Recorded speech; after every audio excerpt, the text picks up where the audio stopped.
횡을 당했다. 그리고 오히려 인사불이익을 당했다. 이렇게 폭로한 서지현 검사의 증언, 이 파장이 상당하죠.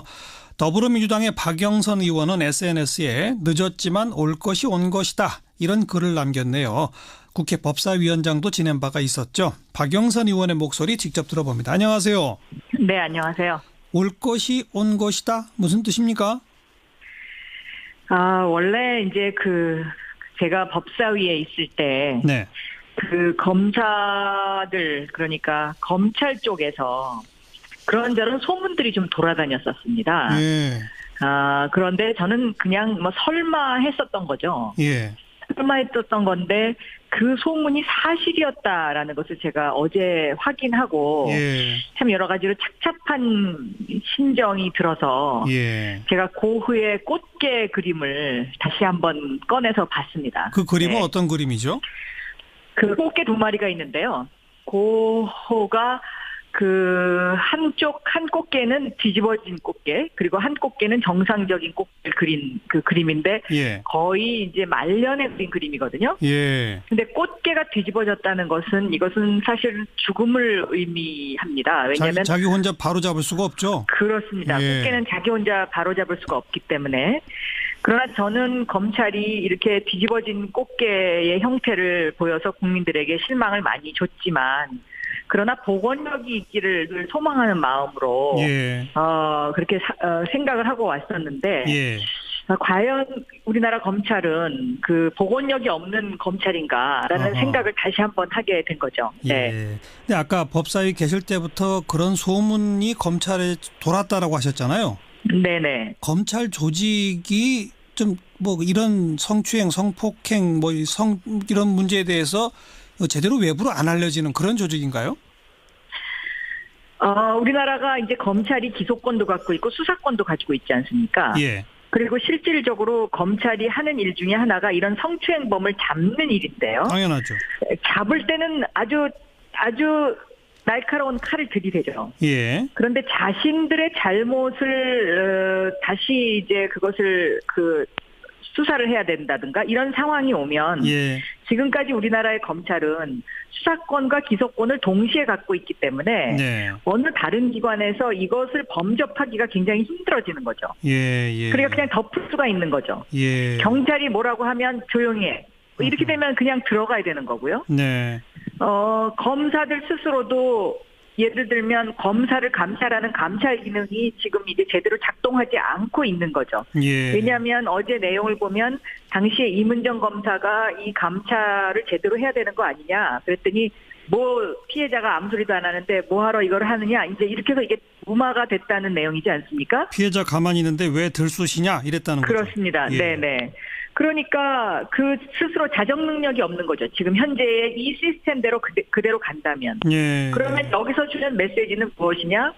검찰을 견제할 수 있는 기능이 반드시 주어져야 된다는 것입니다. 예. 그래서 검경 수사권 조정 문제가 또 다시 불거질 수밖에 없는. 예. 왜냐하면 수사권이 만약에 경찰에게 있다고 하면 이 문제를, 검찰 내부의 문제를 경찰에다 고발을 하면 사실은 이거 외부로 노출될 수밖에 없는 거죠. 그렇죠. 그런데 지금 우리나라 현실은 검찰이 수사권과 기소권 모두를 갖고 있기 때문에 네. 얼마든지 사건을 덮을 수 있는 그런 무소불위의 권력에 대한 비판이 다시 한번 일어날 수밖에 없지 않나, 저는 그렇게 생각하고 있습니다. 서지현 검사는 그 간부로부터 당한 성희롱 외에 또 여러 건이 더 있었다라고 또 추가 폭로를 하고 나서지 않았습니까?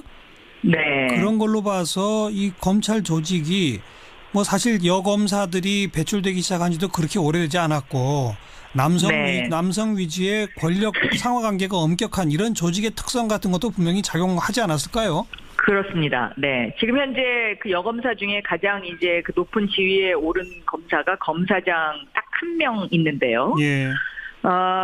그런 어떤 상하 복종 관계에 있는 이런 조직에서 여성의 그런 처신 문제라든가 예. 이런 문제들이 상당히 좀 어렵죠. 어렵고 유리천장을 매번 뚫고 나가야 되는 이제 그런 상황인데, 저는 어제 서검사의 그런 이야기를 들으면서 우리 사회에 존재하는 다른 어떤 사회 구석구석에서도 이러한 일들이 빈번히 벌어질 텐데 그러한 일들을 갖다가 지혜롭고 현명하게 처리해야 하는 어떤 그 여성이라는 그러한 그 입장에서 보면 우리가 다 함께 힘을 모아서 이런 부분이 다시는 일어나지 않도록 좀 응원하고 도와줘야 되는 것 아닌가 저는 그렇게 생각합니다. 네. SNS에 올린 글에 보면 법사위원장 시절에 당시 법무부 장관이 지금 이 가해자로 알려진 이미 뭐 이름이 다 공개됐습니다. 안태근 전 법무부 정책기획단장인데 그 검사를 네. 거듭 중용해서 의아하게 생각했었다. 이런 것도 밝히셨고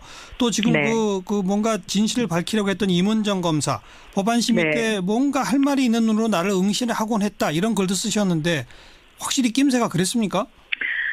예를 들면은요, 법무부라는 것은 검사의 입장에서는 아주 황금 코스입니다. 그렇죠. 그러니까 선택된 사람들만 가는 곳이거든요. 예.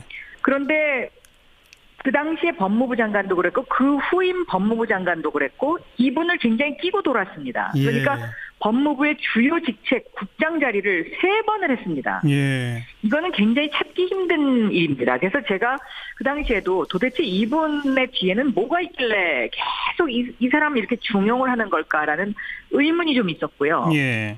그리고 임은정 검사 같은 경우도 법무부에 근무한 적이 있는데 그 당시에 법안 심의를 하러 국회에 자주 왔었습니다. 예. 근데 임은정 검사가 물론 저하고 이런저런 사석에서도 뭐 가끔 이렇게 우연히 만나곤 했습니다만은 예. 그 사석에서 뭐 이런저런 이런 이야기를 한 적은 없습니다. 예. 그러나 제 느낌과 그다음에 그 눈빛과 이 눈빛 대화를 보면 뭔가 얘기하고 싶은 게 굉장히 있는데 예. 검사로서 공무원이기 때문에 이야기를 못한다는 것을 제가 충분히 느낄 수 있을 정도의 네, 그런 상황이었습니다. 네. 네.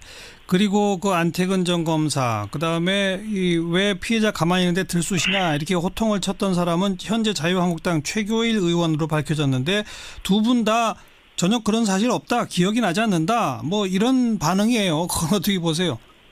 그거는 뭐 흔히들 그 일반적으로 이제 그 피해가기 위한 그러한 답변이라고 생각하고요. 저는 인간이 그 다른 동물과 다른 것은 수호지심, 즉 부끄러움을 아는 마음이라고 생각을 합니다. 예. 그래서 지금이라도 저는 그냥 솔직하게 털어놓고 용서를 구하는 것이 그것이 옳은 길이 아닌가 이렇게 생각을 하고요. 네. 검찰 스스로 회복력이 없는 집단처럼 보여지는 것. 저는 이것이 또 국민적 굉장히 불행이다라고 생각합니다. 국가적 불행이고요. 예. 그렇기 때문에 검찰이라는 조직도 올바로 설 수 있도록 했으면 정말로 좋겠습니다. 네. 그런데 문무일 검찰총장도 철저히 조사해서 응물의 대가를 치르게 하겠다라고 했습니다만 실제 네. 지금 뭐 이미 친고죄의 고소 기간을 넘었다. 그래서 처벌이 힘들다. 또 이미 그 검사도 아니기 때문에 감찰도 불가능하다.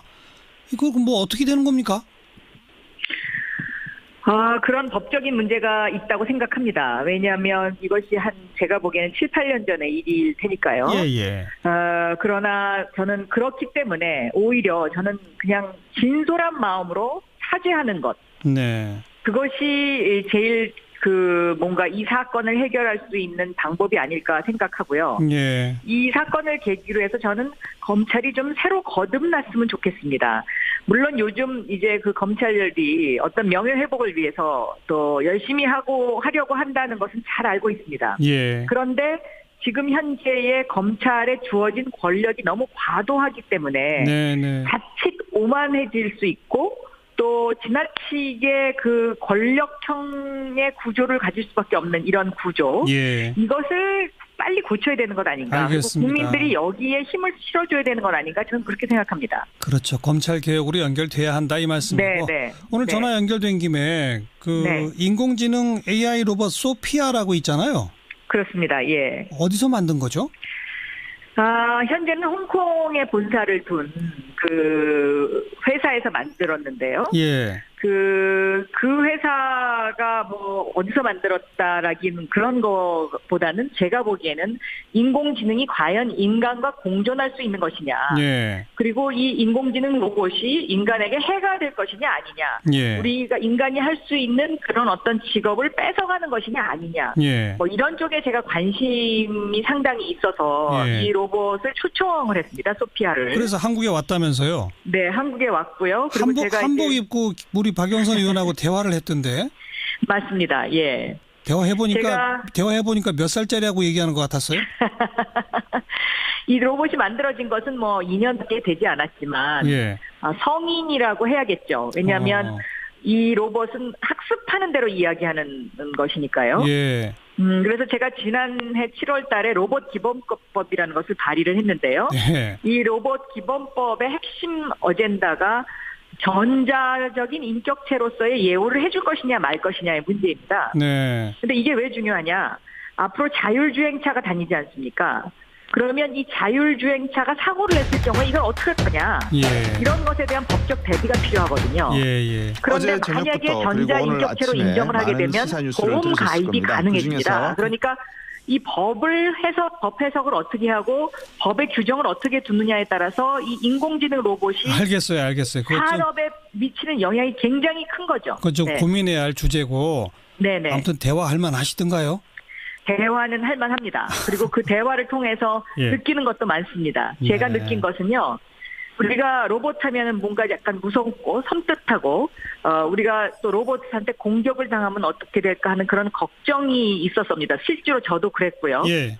그런데 오늘 대화를 해보고 나니까 만약에 로봇이 인간을 해친다면 그것 역시 인간이 인간을 해치는 거다. 왜냐하면 로봇은 인간의 명령에 따르는 그 명령에 의해서만 움직이는 것 아닙니까? 예. 자율적인 판단을 하기에는 아직 판단을 할 수가 없기 때문에. 알겠어요. 그래서 결국은 우리가 인간이 선한 마음으로 살아야 되지 않겠느냐 하는 생각하고요. 좋은 로봇 만들면 되는 거죠. 예. 그렇습니다. 알겠습니다.